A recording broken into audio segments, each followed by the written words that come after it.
Howdy gamers, Old Gamer Guy here. Welcome to another Stellaris Console Edition video. I took a short break after my last series, but it is now time to start a new one. This series will have all of the currently available DLC activated, so this will include Utopia. So I'm very excited about that. And we'll be playing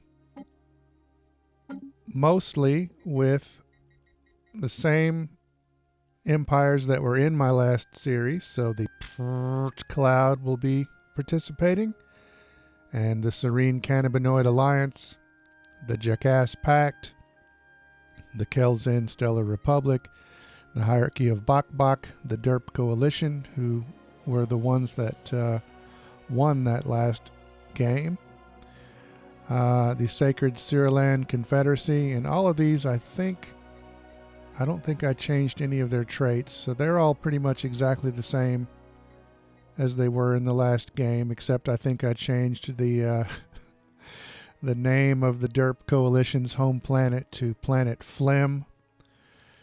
Then we come to the Terran Commonwealth. This was the Haven Commonwealth in the last series, but I'm going to have them start out on Earth. So they are now the Terran Commonwealth, but otherwise they have the same traits. The Autocracy of Calamar. They used to be the Autocracy of Nur, but of course I can't believe I didn't think of this sooner, but of course they have to be the Calamari. Just look at them. Of course they're the Calamari. The League of Valsho is now the League of Fosho. Just a name change. And here is the biggest change. These guys used to be called the In Theory Council, but now they are called the Screk entity, and they are a hive mind. And this is the empire that I will be playing as. It's going to force me to play in a different style than I'm used to, and I'll show you why in a second here. But their traits are they are industrious, they are intelligent, they are repugnant, and I'll explain why that is in a second here. And they are also weak. They are physically weak. They start off on a tropical world. They are a hive mind, and so when you choose a hive mind, you can't choose among these other ethics. So you can't be pacifist or militarist, authoritarian or egalitarian, or any of these others here. You have to, if you choose hive mind, that's the only one you have for your ethics. They have a collective consciousness, and for my civics, I chose one mind, which will give me 15% extra unity every month. And here is the reason why they are repugnant, because they are a devouring swarm. They exist only to consume and grow stronger. We must collect all available biomatter and evolve to consume the galaxy. So yeah, they're repugnant for that reason. It means that they cannot engage in diplomacy with other species. Xenopops will always be eaten.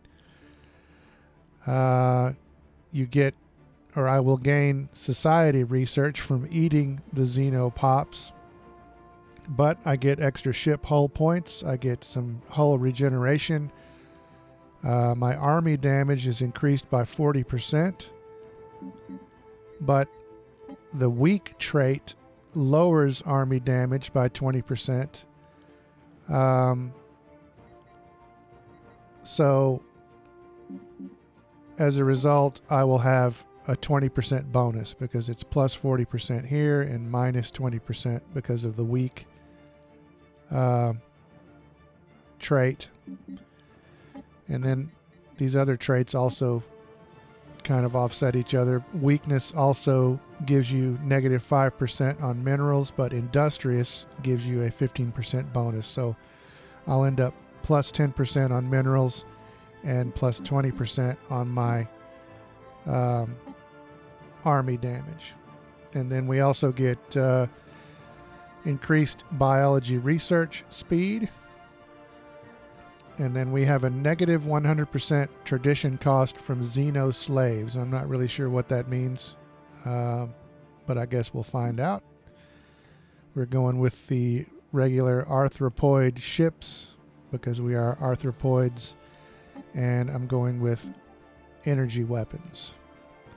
So yeah, I'm going to be forced to play in a different style than I normally would because of the devouring swarm thing, because normally I try to be very diplomatic. I play kind of defensively, and ideally what I was trying to do in my other series was to join a federation. If you watched that series, you saw that it didn't really work out all that well for me. But we are going to play as the Screk entity in a large galaxy. We're going to stay with the 4-arm spiral, 10 AI empires, no advanced AI starts, 3 maximum fallen empires, regular amount of habitable worlds, normal AI aggressiveness, normal difficulty, random placement, no advanced neighbors. The in-game crisis is on, and Iron Man mode is on. So we'll see how this works out. This series may be terrible, or it may be amazing. You just don't know. And so at the dawn of time we awoke. The mind studied our surroundings on Screken with a multitude of eyes. We moved as one, building shelters for the drones, developing industry, researching new technologies, and harnessing the resources of the land. Soon we had grown to encompass the entire world. A small number of autonomous drones were created to serve as independent agents.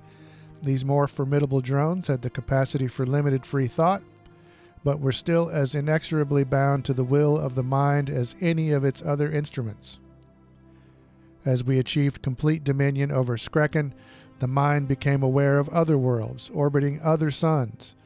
The most intelligent of our autonomous drones devised new methods of travel, enabling us to cross the vast distances between the stars. The Screk entity will soon grow.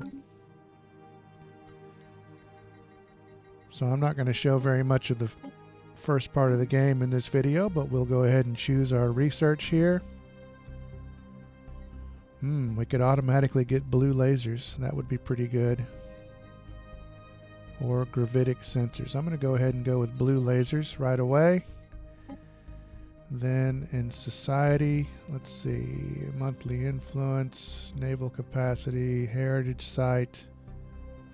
This will give us a boost to our unity right away. We're already going to get extra unity, but unity is good. I'm going to go ahead and go with that. And, well, let's see. If we're going to get a boost to our lasers, let's go ahead and get some armor as well. And let's see. Let's take a look at our first system here. Got a few things for our science ship to check out. We've got a habitable world over here. That's awesome.